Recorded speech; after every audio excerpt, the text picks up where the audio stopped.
So ayun, what's up guys? So, ginabi na tayo. Ayan, from from Imus, Lancaster to Binyan. So ayan, binabaybay natin guys ang ang GMA to Carmona. Ayan, dadaanan natin ang Carmona Zigzag Road. Ayan, napakaganda ng daanan naman dito, kahit medyo dito maraming mga hindi inaasahang pagkakataon, mga ibang sasakyan. Pero tignan nyo naman yun guys, napakaganda ng daanan dito sa Carmona Zigzag Road. Pababa to ng checkpoint. Ayan, so ingat-ingat tayo. Ayan, medyo maambon-ambon guys. Medyo maambon-ambon. Kanina medyo umulan ng malakas, pero buti naman at tumigil din. Siyempre pagdadaan kayo dito dapat ingat-ingat kasi may mga dito yung pinakagilid na kalsada. So dito ako naka-linya sa kasunod ng outermost lane. Kasi medyo may mga biglang sasakyan dyan May mga nakaparking dyan ng mga malalaking truck. So pag lumigo kayo doon, dapat alerto kayo kasi minsan may mas malapit pa doon sa may curb. Yun lang. Just dito medyo may basa. Sa part na yun medyo ingat, baka madulas kayo doon.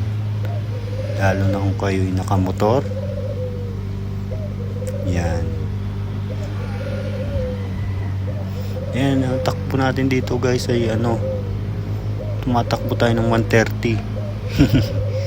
Joke lang, siyempre takbong takbong pogi.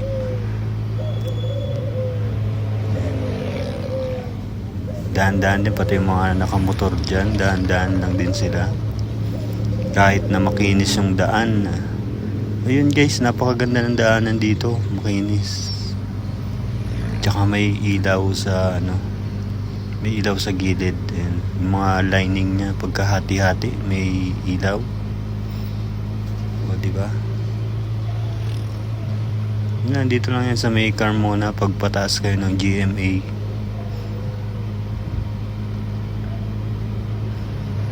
Yan, halos walang umovertake masyado kasi nag-iingat yung mga dumadaan dito. Kasi alam mo na marami ditong mga mga hindi inaasahang pagkakataon niya. Yan.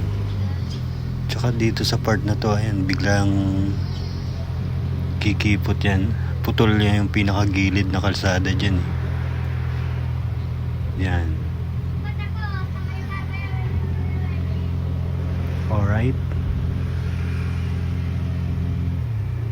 Sa may bandang part na to, wala nang ilaw yung kalsada ng mismong kalsada. Yan, medyo madilim na dyan. Kaya dapat ingat kayo kasi yan, medyo biglang kikipot din yan daanan na yun. O diba? Tsaka pababa to, matarik to guys, matarik.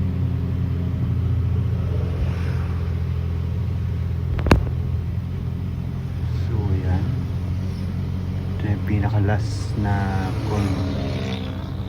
ng zigzag. Yan, yung gilid yan, huwag din kayo dadaan basta dyan kasi minsan may nakaparada din dyan na truck minsan sa gilid.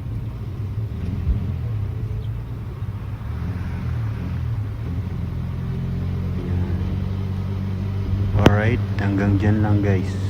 Bye-bye.